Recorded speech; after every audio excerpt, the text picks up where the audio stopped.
Okay, I feel like we can go about this reasonably and logically because currently we are dealing with a new breed of concept art leaks that we have never seen before, and it's making things really interesting. So what I want to do is I want to go into some of the fakes that we have seen in the past, what makes them fake, break down what makes a real concept art for Pokemon, and then just kind of tie everything in together because right now we are dealing with some madness in this guy right here and his starter Pokemon buddies. Now, the reason why I'm covering this is, like I said earlier, we need responsibility when covering rumors, fakes, and just any garbage that is going to be posted on 4chan or the internet, because right now we're in a very bored state of Pokemon. Ultra Sun, Ultra Moon, the 7th generation didn't really go over too well. We're looking forward to any information on the new Pokemon game, so people are going to be looking to create fakes, and everyone else is willing to eat it up just to have something interesting in the Pokemon community. Also, I wanted to add what Joe Merrick has to say about this, because there are a few interesting things.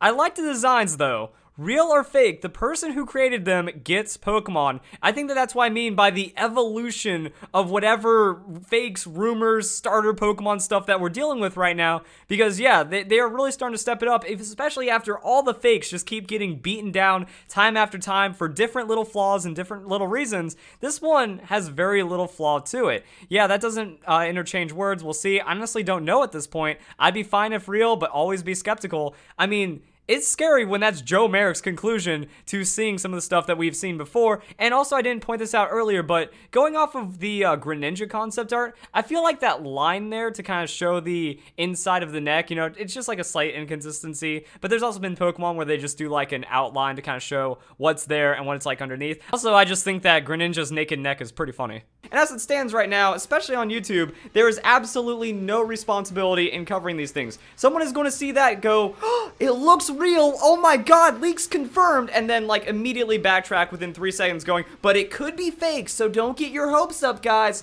We don't need that. We actually need to look at this and what it means for leaks and how Pokemon works together, because this is some of the highest quality we have seen out of a fake concept art leak. And when we compare it to some of the other ones, remember, one of them turned out to be real, but that doesn't mean that all of them are now real, especially when we've seen some of the garbage that has popped up recently, like the ones that we saw with the starter Pokemon. Just because you print it out doesn't make it real. You know, it's not like, oh, look at that, we went through all the little bits of extra information, therefore it gets more credibility. You know, we've already seen this. We've seen the insane amount of work and detail that people will put into making fake concept Pokemon, and I mean, we even had like mocked up gameplay, we had some light reference sheets.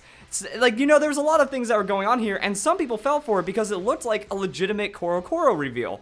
Even though there was a couple things off about it, and like, here we go. Forgot to mention the Furigana. The Furigana, we would have gotten away with it if it wasn't for you meddling weebs. So, I mean, people have like learned from the mistakes of others. I think that's another big problem right now, is that we've evolved to detect fakes, but at the same time, the fakes have evolved. You know, we're in the cat and mouse stage right here. The fakes have evolved to look even more legitimate, especially now because we actually have all the concept arts for the 7th generation Pokemon, which is why I brought up James Turner. Some of you might know him as the first Westerner to design a Pokemon. So with that, we can actually get a little bit of insight as to what is going on with the concept art, because actually, some of the things that go on with the concept art is pretty dang fascinating. So I'm going to talk about the starters and how this works later, and I might make some comparisons. But the thing about James is that he does his Japanese for Game Freak concept art in English. And this might make it seem weird or something, but this is actually how he works at Game Freak, and Game Freak is okay with it, according to his own statement. So we're going to break that down as well. So we see that for Buzzwole, some other Pokemon, we know that he's been confirmed for Buzzwole, Guzzlord. I don't know why Bruxish is in English, because I can't find anything crediting him for Bruxish, but maybe he's also designed some Pokemon, or like worked with others to work on Pokemon or something. Or maybe he like finalized the reference sheet. I don't know the full details, but we can actually see, like, even though it looks weird to see English, that's just James Turner's Pokemon and his concept art and how it works, which is why I find it extra interesting why we need to deal with this right here. Here's a model sheet I drew of Poipole for Pokemon Ultra Sun and Ultra Moon. After your monster design is approved, you draw it in detail for the 3D modelers and animation artists to reference. I think that's the key word. reference. And also it's a redraw. You design the monster. This isn't the concept art. This is actually the reference material. So it's not like you just slap some things up there and go, hey guys, I made a Pokemon. No, you make the Pokemon, or you show multiple Pokemon ideas, I guess. Then they get approved by either the design team or something. I don't know the full details again, but I mean, this seems like the logical route that it takes. So, you know, you make the concept, that gets approved, and then you make the reference sheet. And then when we look at the fakes, sometimes it almost looks like concept art, which actually isn't what we're dealing with. And other times, it just mostly looks like just a drawing exercise. You know, it's like, oh, I'm just going to show off how cool my Pokemon looks instead of actually using it as reference material. I think as a game designer, there is a big difference there between just a generic post sheet and something that is meant to be for reference. So I think that's another thing that we can look at is how referencey is this material, and does it fall in line with something that 3D modelers, animation team, and all those other things could use as a kind of finalization of how that Pokemon's concept is supposed to work out. And then going off of James's tweets, this is actually another thing I found interesting. Nearly all employees are Japanese, and all office business is conducted in the Japanese language. I don't get to speak English much. However, he also replies to someone else saying, most of the time, he writes his concept art in easy-to-read English. I was thinking at the beginning to write notes in Japanese, but I think my fellow staff members quite like that I write them in English. So Game Freak staff doesn't really care that the concept art is in English. That's why it's not too weird or too out of place, or could be fake if we see some English concept art get leaked or something like that, because that's how he does it. It's easy to read English. And going back to the concept art, we can see that, you know, if I learned some basic Japanese because my job kind of requires it to some degree, you know, with the massive localization that is going on for Pokemon and just how it's become a global phenomenon, I wouldn't be surprised that it also, you know, English being taught in Japanese schools and stuff, I wouldn't be surprised that English is widespread enough to where this would be pretty easy to digest for almost any Japanese person, let alone someone that works at a job that also has some English influence. So yeah, we have mouth interior, all materials hard like rubber, or all materials are like hard rubber. So very simplistic grammar. We don't have like a paragraph of explanation kind of breaking everything down. We can see that wing connection, all wings have same pattern, attack mode, projects psychedelic wave, grinding teeth. And even then, like, you can just kind of look at it and piece it together with what you see out of the art. That's like, oh, I wonder what this motion is, and then you just see like a basic word that backs it up. It's like, okay, now we understand. So working pretty well for the reference material right there. And the interesting thing is, considering James Turner actually made me look into the concept art from a completely new angle. Now remember, there are going to be multiple people working on multiple concepts for all the different Pokemon. That James Turner, he has hand in a few of the other Pokemon, and even when we compare it to the rest of like Game Freak and Pokemon Sun and Moon and Pokemon Designs and stuff, even though all the crediting isn't here, we can actually see, you know, multiple Pokemon are designed by multiple people, eventually filling out the Pokedex and kind of creating the design right there. So what I wanted to do was pay extra attention to if this art kind of resembles any specific designer that we have seen before, and also if the handwriting can kind of line up with some of the other artists that we have maybe seen,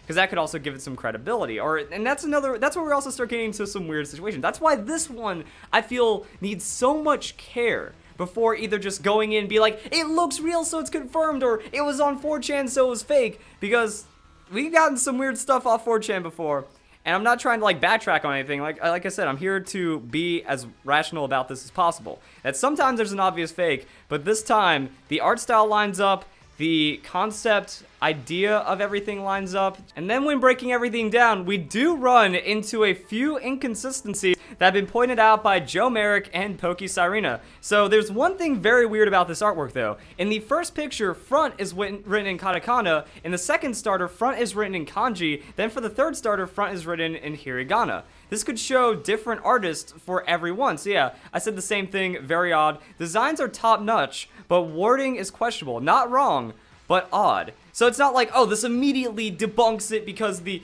Japanese and stuff doesn't line up, but it is strange. And actually, when looking at the quirks of some of the other concept art, this could maybe be something organic that could help confirm it as something potentially real. Now, I'm going to, like, my wording right there is very, very specific, very cautious as well, because it could still be fake, you know, until it's confirmed by Game Freak, until it's confirmed by the Pokemon Company, until it's official, it's fake. And this even goes for the Alolan starter final evolutions. It's fake until confirmed real, but because of their existence, there's now an interesting culture. There's an interesting, like, trivia and breakdown behind leaks that I just find fascinating. So that's why I want to actually dedicate the time where the time is deserved. Not for the hundreds of fakes that are eventually going to spill out into this Nintendo Switch reveal, but for the ones that are a bit more interesting. So yeah, that's what I mean. If this isn't an accuracy, it doesn't seem like something that was an absolute failure, like we saw with these fakes right here. That, you know, this is just someone thinking about how leaks might work out. But for someone to make the mistake of writing it in different languages, or not different languages, different scripts,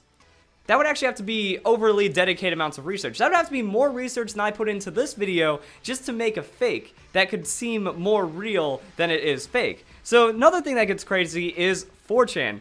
4chan coming in and pointing out how this actually isn't that strange. It's not strange for someone to randomly write certain words in katakana. While I couldn't find any example of it being specifically for what we see, there's examples of words like whatever those words are, getting written in katakana instead of kanji or hiragana on concept art sheets. The artist for Kartana does this a lot. Also, just kind of like breaking down some of the things that we see. It's too slanted for the opposite direction. This was just written sloppily. So I mean, it's just sloppy, natural handwriting for the concept art sheets that we see on both the reals and the fakes. And then breaking down the Kartana, I don't know exactly what I'm looking for here. And the thing is, like, I'm not even that good of like a script analyzer for English. Like, I can't really decipher the little changes between someone's handwriting, between someone else's in a fraud or a forgery or something like that. So it's naturally going to be a lot harder in Japanese, because I can't just look at that and be like, oh yes, that definitely looks like this different person wrote it or something.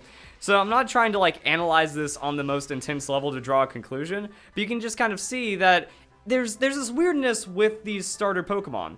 That it's somewhere between obviously fake, but so perfect that it's fake. You know, sometimes concept artists, they just try too hard. They're trying to say, well, if I pour everything into it that's been confirmed, if I make it look as real as possible, then that's going to make people want to believe it more. But then sometimes you just skip over the line and that becomes too perfect. But now we start getting into weird land, because as a strange coincidence, I've actually been reviewing the Pokemon reference material for the 7th generation. You know, my video I did yesterday talked about how funny Greninja looks without its neck scarf. So I've been seeing patterns. I've been analyzing and digesting and just like having fun from a fan perspective. Now I just want to review the concept art and the reference sheets because they're cool. I'm not here to be like, well, I've studied the reference material, therefore I can determine if this is fake or not. No, that's not my goal at all. But there are a couple of things that have kind of stood out to me as strange from what I've seen, and that's kind of like comparing them to the other starters. So one thing about these starter leaks I see is that they're almost too consistent, even with that inconsistency that we see with the script,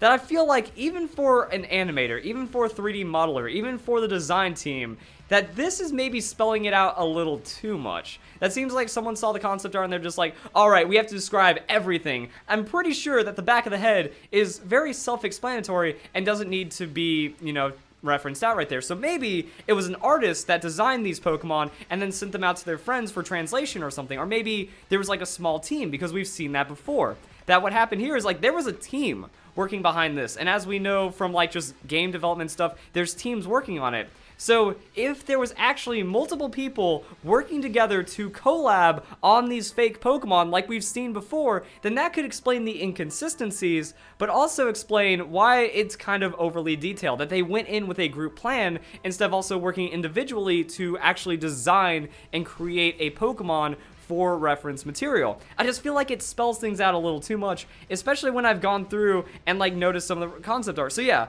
Ultra Beast. I think that these are a little more over the top, so they have a lot more design. That's another weird inconsistency. Some Pokemon reference pages, they just have tons of descriptions about everything about the Pokemon, but then others don't really have as much. So, I mean, there's a couple of things that aren't really well described here on Bruxish, but the main thing I've seen is that I have not seen a front tag or a back tag on the concept art that I've reviewed, and I went through a lot of concept art because I pretty much just checked out everything that we saw on PokeShopper, that we have all the reference material right here. And one thing I noticed kind of scrolling through is that it's self-explanatory. Like, yeah, everyone knows what the back of a Rockruff looks like. You know, the Pokemon team, they're used to working with Pokemon. We look at Rowlet, when we look at the starter Pokemon, it seems like there's detail for things that need to be explained, but if it doesn't need to be explained, it doesn't really work out too much. So for the most part, on average, it's going to be a bit more sporadic. Or maybe if there's something really detailed about the Pokemon's back design that needs to come through,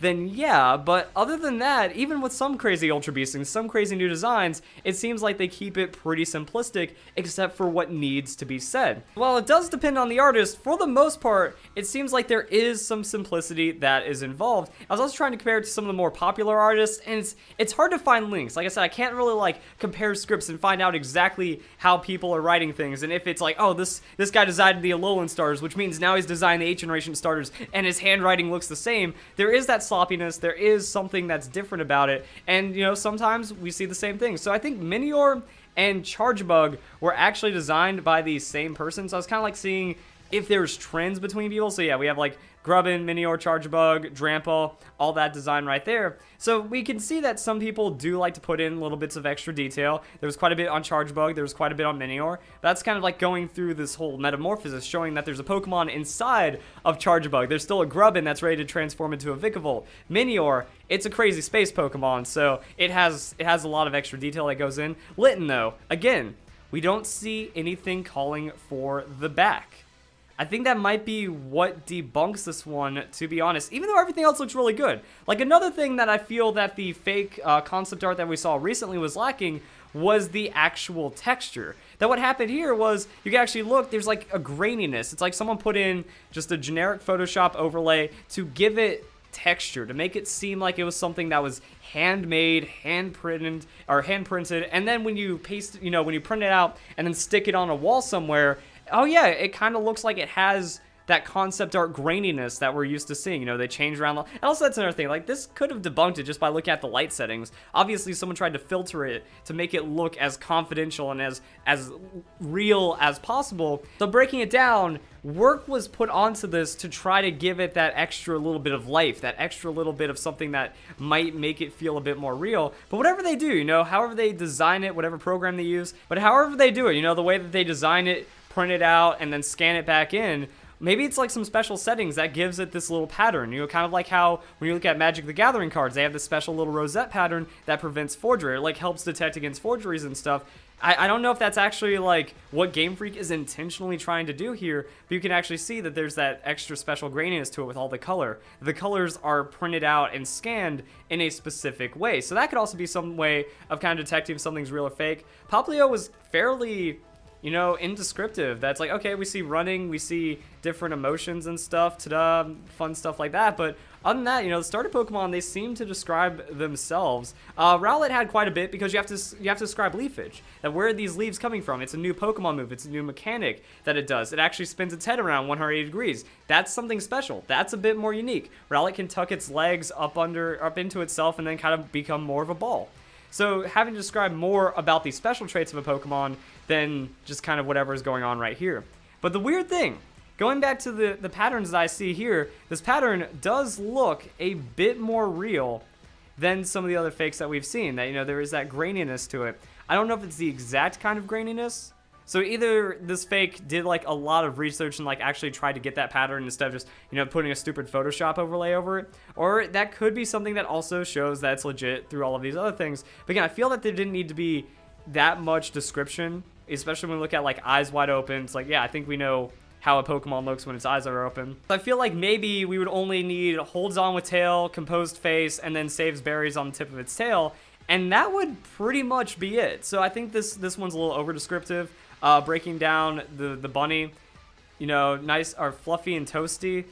I feel like that's just like fun Fakemon stuff. You know, it's like, oh, I designed this cool Pokemon and I have to explain how my Pokemon works. I have to explain how my fake works, and then that can make people want to believe it more, when really we don't see that with like real Pokemon art and stuff. Body fur is ignitable. That's pretty dope. I could see that actually being something that could work for the concept and then be legit front, back, angry, shocked, disappointed, happy. I don't think we need that many phase poses, but also maybe. Like we've seen different turnarounds, we've seen different faces. Litten's different, has like a different kind of expression going on about it. This Pokemon, it has a lot of expressive capabilities with its face and its ears, so maybe that would also be why it would need that little bit of extra part right there. I feel it does describe enough about the Pokemon, and then going into the platypus, it's an interesting design. Even though it looks a lot like Psyduck, and like it is a platypus, which is pretty dope, but people will argue that Psyduck's still a platypus in its own way and stuff. You know, I feel like this kind of describes it well. It's in between. You know, it's not like, oh man, this looks super real, but it doesn't look fake either from the way that it's represented and designed and stuff. And then maybe like one of the last comparisons I would want to show would be Hakamo, because Hakamo, with the way that its arms are represented, is fairly close to how we see the grass concept art. So I don't know if that like adds, confirms, denies, like, okay, it's got spindly arms and stuff and it's like shrouded over something. So we have seen that before in concept art.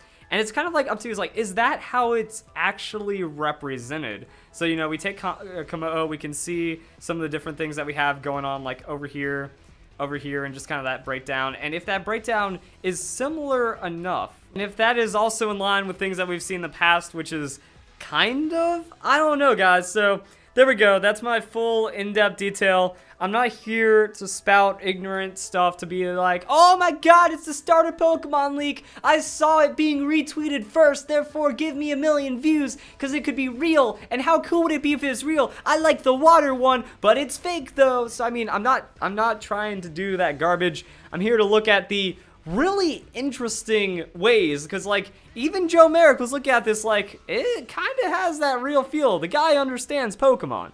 You know, there's some things that are kind of supporting it, but anyone can make a fake. Anyone can make a good fake. Anyone can make a fake that passes off better than a real. And because of that, it's not confirmed until it's proved confirmed. We got some fun stuff, but I think it's really interesting. And then taking the history of how Pokemon are designed, slapping it together, it's just going to be a very informative video overall, instead of just like rushing the news coverage out of irresponsibility. So if you guys enjoy the video, hope you all have a nice day. Thank you very much for watching.